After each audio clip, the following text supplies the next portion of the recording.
a native Trinidadian based in New York. Y'all clapping for the New York part? No, the Or the Trinidadian part? Trinidadian part, no.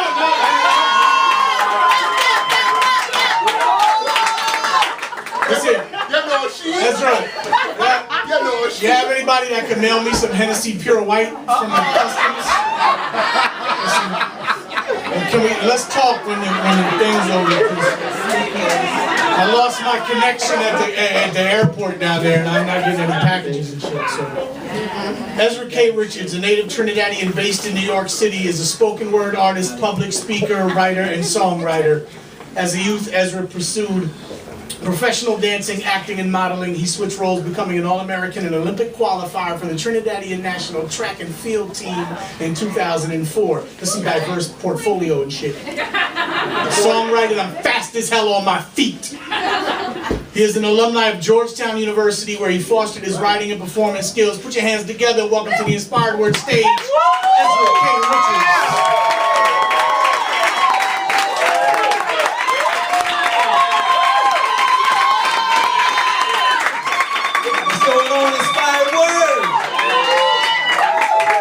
Listen, man. My first poem was written in 2002, and between then and now, there was a lot of sleepless nights of poems waking me up. You know, I really didn't know what I was going to be doing with poetry, but poetry knew what it was going to be doing with me. And I really at one point sat down and said, I'm about to do this. And I went online, went on Google, and I found this event. And I've been coming to this event since November. And before November, it was very sporadic that I would do events.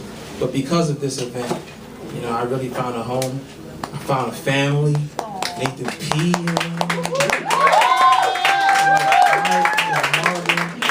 You know, this is a real family. And tonight, you know, I want to call you guys. Oh, my bad. What about me? No, you would have seen it already. But I'm going to get into the poetry, because this is what it's all about. I do a lot of love poetry these days because I just recently published a love poetry chapbook through a company by the name of 2 Pens a Link. I do have books for sale tonight, and I'm glad you guys stayed around because I'm still here and I will be signing those books for you. Alright, so I'm going to go into the first poem, which is entitled Simplicity's Baby, Purity.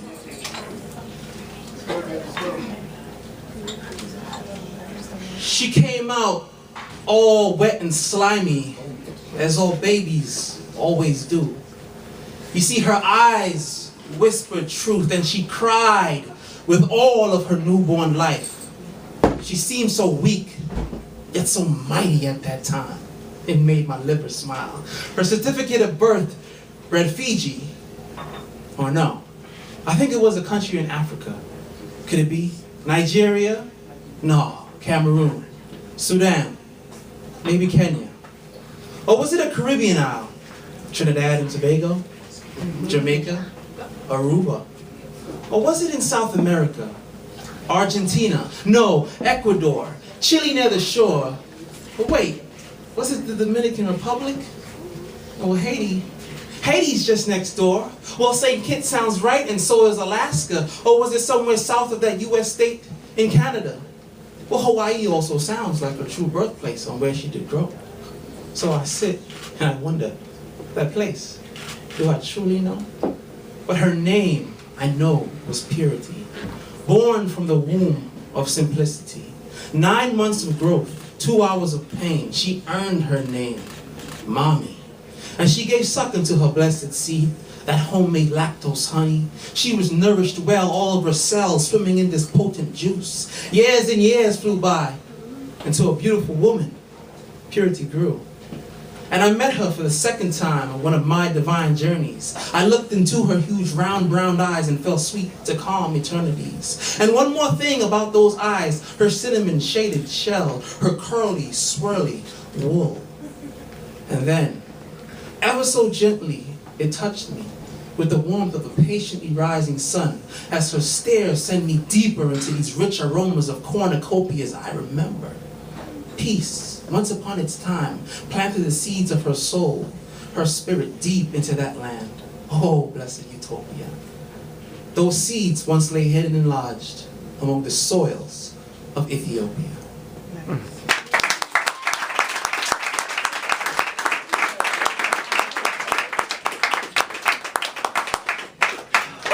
All right. So the second piece that I'm going to read is actually a crowd favorite because it was voted on my at Ezra K Richards on my Facebook. I put a little thing for people to vote on poems, and it was voted the highest. So the name of this poem has a little bit of interaction with the crowd, so we're gonna have a little fun. And it is entitled "Friendly Rapport."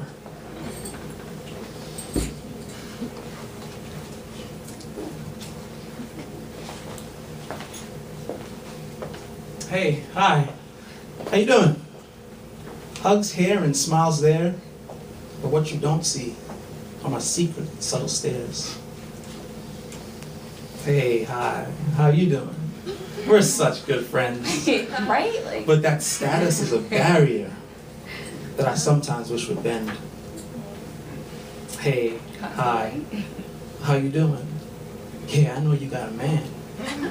But sometimes I feel like I should be him, and he should be just your friend. Because I feel like I know, but you see, I'm not really sure. Can he, a rebounding man, think Clarence C. walking through a 3-year locked door? And as I carelessly proceed to eavesdrop into my neighbor's secret worlds, I once share learned and now know that's not where my mind should twirl. But girl, sometimes I wonder, where are your blessed feet? On what street do they stand? On solid rocks or mobile quicksand? One minute I feel that you're all I need, so subliminally I plead. I, longing to taste the lustrous kiss from the lips of a sweet Raravus. But this complex issue mounts itself exponentially. This winding, rocky, hill-filled road may lead me to places that I should not be. And as my mind suppresses past intrusions, painted with a fresh coat of present illusions, they form my confusions, piercing my heart to a crimson bleed. Sweetheart, don't you know that heart is of a blessed creed? Sometimes I wish things could be another way, but right now, it's still okay. And so I say, hey, hi, how you doing? Hugs here and smiles there, but what you don't see are my secret, subtle stares. Hey, hi, how you doing? We're such great friends, but that status is a barrier that I sometimes wish would bend. You see, today was a new day. We hung out till 3 in the a.m., and throughout those early hours, my heart has seemed to want to battle over the struggle within. It's spurts of holy water, washing my heart clean, knowing more so now than ever what it truly means to be only a human being. And when we are alone, a sweet sonnet sings somewhere in the distant air. It's so loud in my ear, please tell me you hear. But I feel that for you, it's not fully clear. You see, I would love to shout it out, but even the universe has lost its mouth. I feel like a punk, so short and stout, not knowing where else to take this route. So to make a long story short, this comes out my mouth. Hey, hi, how you doing? Hugs here and smiles there. But what you don't see are my secret, subtle stares.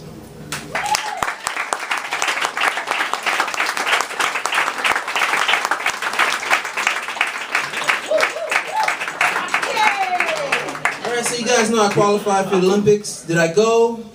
Unfortunately not. Trinidad and Tobago decided to take two 200-meter runners as the alternate legs, but I qualified. I did. I placed 5th. And today I can still say that. And even though I qualified in the 400 meters, a race that I truly loved, and since we're talking about love poetry, even though this poem is not in my book, it is a love poem to my race, which I ran for about a good 10 years of my life. The 800. Has anyone here ever ran? The 800? The 800? Yeah! Yeah! He knows about the 800. The 800 hurts. It hurts like, I'm not gonna say what. Alright? It hurts. And you can't run the 800 with a blazer on, so. I'm about to take y'all. That's my girl, by the way, so.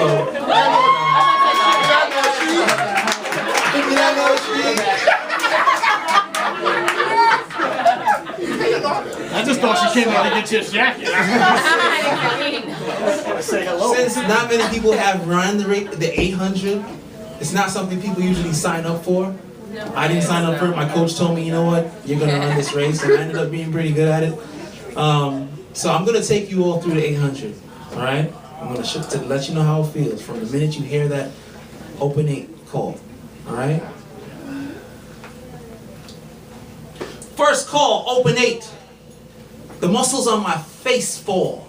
Take my car, don't be late. So I warmed way up and I stretched wide out. 1 sip, 2 sips to avoid a dry mouth. 1 stride, 2 strides, lungs all open, hoping my subsequent steps won't be in moping. As I zone out, I can feel my soul, heart pounding due to glandular spurts of adrenaline, fingers trembling, left foot first, eyes lined, pop! Running. Now, a herd explodes in amazing grace. Everyone fighting to find their place. Elbows swing, teammates sing, as I coast upon an angel's wing. Divine fear and form dictate both legs and arms, but in the midst of this psychological storm, I somehow manage to still stay calm. And as Gabriel swoops through the second half of this lap, I take a mental nap. We line up tall, 8 of us all, relaxed between many gaps. 1 in the front, few in the middle, and 1 in the back. And at this point, if panic leads to kick from whomever, it's a wrap. Because we all know that the lactic unleashes first attacks in the middle of the third half lap. This high level of immaturity exhibited deserves 2 slaps. So I remain calm, fix form, extend first legs, feet, and arms. I feel pain, sweat stains, and my quads are getting warm. And as I peek through my eyes, I realize that this time the approaching strip grips next is the finish line. So as I say this and rewind, essence of its time, my joints, lungs, calves, hips, shoulders just crying. And since pain is love, I choose to pick up that pace. Steps heard from behind as the final bell also gives a frantic chase. So I step up with a 1-track mind, keep form, stay strong, minimize my line, leave the others behind, 1 leg at a time. It's not about them, it's between me and this finish line. And as I step each step into a world of divine anguish, my heart seems to speak an exotic foreign language. My mind knows not how, but my limbs continue to move through these sweet, smooth woos, from internal rips that bruise. And with all of these don'ts and do's, champions dip in a stir, walking away in pride, with heads held high, despite their worlds now temporarily being blurred. Gabriel's 8. All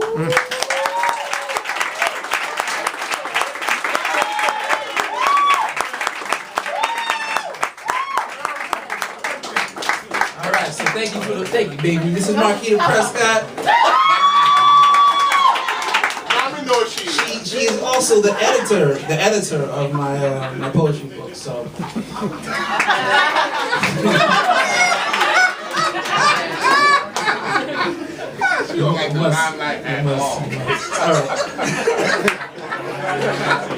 Okay, back into the love. Once again, it's all about the love right now. I'm really going into all my love poetry. I have right now, to be honest with you, I have a lot of work that I've worked on and I've never shared. And right now, I thought it was most important to spread love in this time of 2012 where it's just insanity. I mean, I'm just really happy to be in the relationship that I'm in. No, I really am. It's like, no, I really am, because I hear the stories, and people are just really sad. I mean, and am I not keeping it real? Like, I don't know what's going on with love. So I decided at this point in time it'd be best to just share all my love poetry. All right. Going into the next poem, it's actually a poem not about love. It's about infatuation, which is sometimes confused as love. And this is a period of my life where I guess I was very immature in love, and I was infatuated a lot of times. And the name of the poem is Infatuation, so here we go. As I dive into these flowery fumes of what people call infatuation, I am consumed by its power. Its sensual aura drugs my mind, and I am utterly blind to a world that is real. I am preoccupied by my own concocted film reel, playing over and over in my head as I ponder the beauty in what she said. These feelings I feel take hold of me early, and I run with them far beyond the places they intended to take me. You see, I wrap myself in a cocoon under a full moon as my heart beats times two to those inspirations that bloom from the tunes of my muse. They take time out to sadistically abuse me. So what can I say? You see, now I'm as open as a bottle of Avion on a mid-July day. I can't explain it, control it, I cannot. I want to let it out, but my heart says stop. I want to tell her all the things that she makes me feel, but the fear of her sailing away somehow supersedes that need. You tell me if this would be appropriate, or should I just forget it for a while and wait for her to catch up to my irrationally speeding automobile? What a predicament. But I clumsily give in and read her my heart with good intent. What a mistake. What a mistake. I did it again. The turn off of a century, ladies and gents. Whatever. That's just me. Letting free the parts that people aren't ready to see. Well then again, that's just it. That's the overt test. Are you, like me, so openly blessed? Or am I just crazy to act this way? Am I alone in a symphony that only my heart plays? I hope not, because that means one day I'll just never be got. It's not a part of me. My emotions don't know how to trot. You see, they take off hard and always go fast, reaching a point of no return, never to be last, but first. This down deep blasphemous curse, how open and expressive, but geez, it's the worst. When another can't see and feel in you what you have already come to see in that other human being, and what you now feel is so utterly real, so I peeled away the strips, devised by the parting of your lips, where your vocal cords birth images of gentle stalactite drips. And baby, all I really wanted was just a little sip. I never asked for everything, just the quenching of my thirst that I get from the way that you make my heart sing. Only to be exterminated by your sugar-sweet voice. But here I go again, indulging in this internal murmuring voice. So I say, get away, but it's handcuffing me. I can't escape his clutches, so I clumsily give in anyway. And I read you my heart, and now you truly know the fullness of this intensity inside of me that quickly grows. Well, just take it if you can, and just leave it if not. Well, just know that you've received close to all that I've got to offer. Oh wait, what if this is just merely infatuation, fully explored and made real by one's own field? Then if so, then I know that no one can truly understand. Because I believe that my infatuated heart is incapable of perfect transmission from man to man.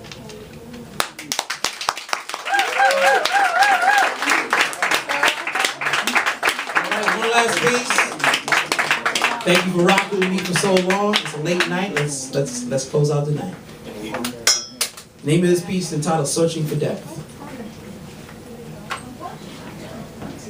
Search, see, witness, sought out long I for a girl, female, a woman, lacking the tools to bore. Well, tools she will have, and use them she will. Her heart ablazing of fire, while her soul so still will fill my space, all in my face, warming my thirst to want to taste. So taste on, why not indulge in that hot, rich seismic mocha of her nautical spots. To engage myself, to trust, relax, so I lay my head flat onto Mother Earth's lap. Don't you want to explore the dimensions of my mind? Search with me and you will find majesties beyond belief as our motivating messages concoct a speech. Take me to where your treasures lie, swirls of serene lyrics as the waves crash upon your eye. And so I sit in the midst of pulsating wrists, dripping your soul in a whip crack. A kiss, legit. Oh, so crucial, as your neuro takes time to massage my ego. But could we slow this down? So deep we all late in this round. I know that deep men drown. But just as any other man, I choose to ignore that fact and ask for one more go, just to show that in my dome, you have already reached the marrow of my bone. Well, forgive me if this message comes to make you fret.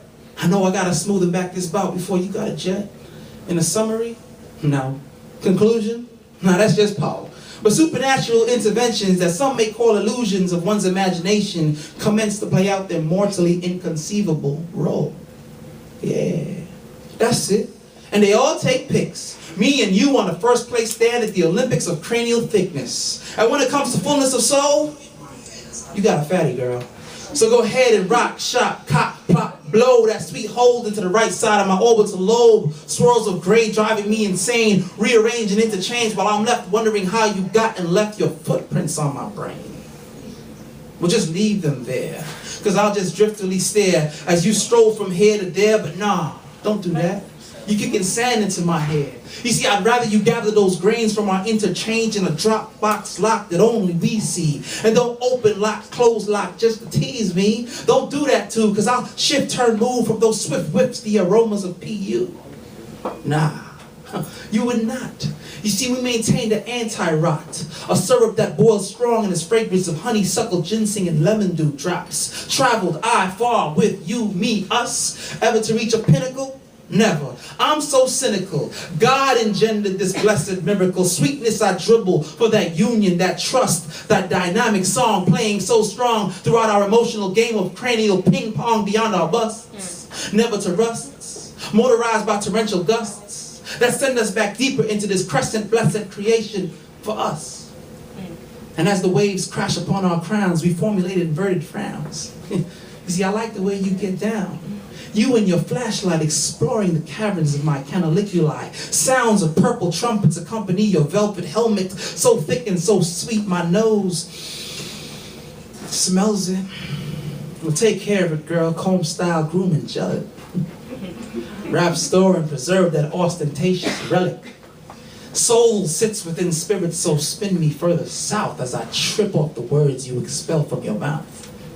That which is deeper than what this world is about. Ouch.